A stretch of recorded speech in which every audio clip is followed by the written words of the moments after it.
I'm Doc Munger, and I was 23 at Pearl Harbor. I'd been in the Navy about 2 years and a half. I was a medic. The old term for a medic was a pharmacist mate. I don't think the word war ever entered my head. It never occurred to me, and I don't think any of my buddies, that they were going to fight a war. On December 7th, 1941, the world changed.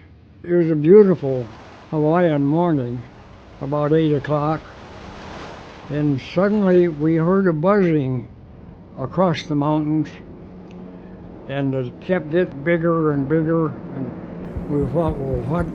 They must be doing some kind of an exercise. We thought it was our own planes.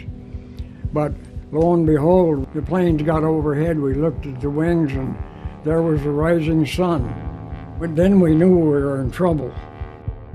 When I saw the first Japanese Zero plane peel off and drop a bomb down the stack of the Arizona, I knew it was for real from then on in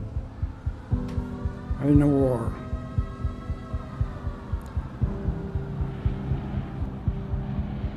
And all hell broke loose. You can't convey to another person the situation as it really is, mass bombing like that. The air is full of shrapnel, it's full of smoke, smell like burning gunpowder, vibration, and you have to experience that to ever know it. But it's not good. They sure did a bang-up job on our ships. I don't think they missed much of any of them. If you made it through the first hour in Pearl Harbor, you were home free. You had to be smart and lucky. Shortly after it got quiet in Pearl Harbor, and I knew the planes had left for a while, we started getting casualties by the truckload in our little medical unit. And we were doing what we could, and with what we had, and I'll never forget, we had so many burns, and they're very, very painful. A burn is the most painful one of the wounds. When we run out of beds, we used blankets and put them on the ground, and then we used run out of blankets, and we used our coats, our pea coats, and put them on the ground and put the wounded on them. We were out of morphine, and the doctor turned to me and he said, well, they'll have to suffer now. And I said, no. I said, let's get some cold water and splash on the wound.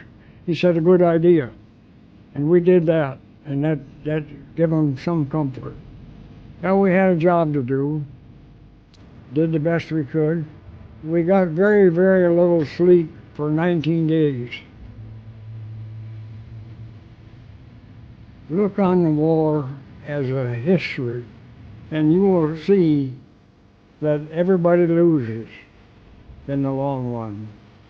And if there's any way to negotiate out of a war or for not having it, do it. Like other things, the memory of Pearl Harbor will drift away. Like the Civil War, like the Spanish-American War, like the other wars. And people will be faced with the new challenges, and they'll forget about Pearl Harbor. There'll be a piece of Pearl Harbor with me all my life. I'll never get rid of that.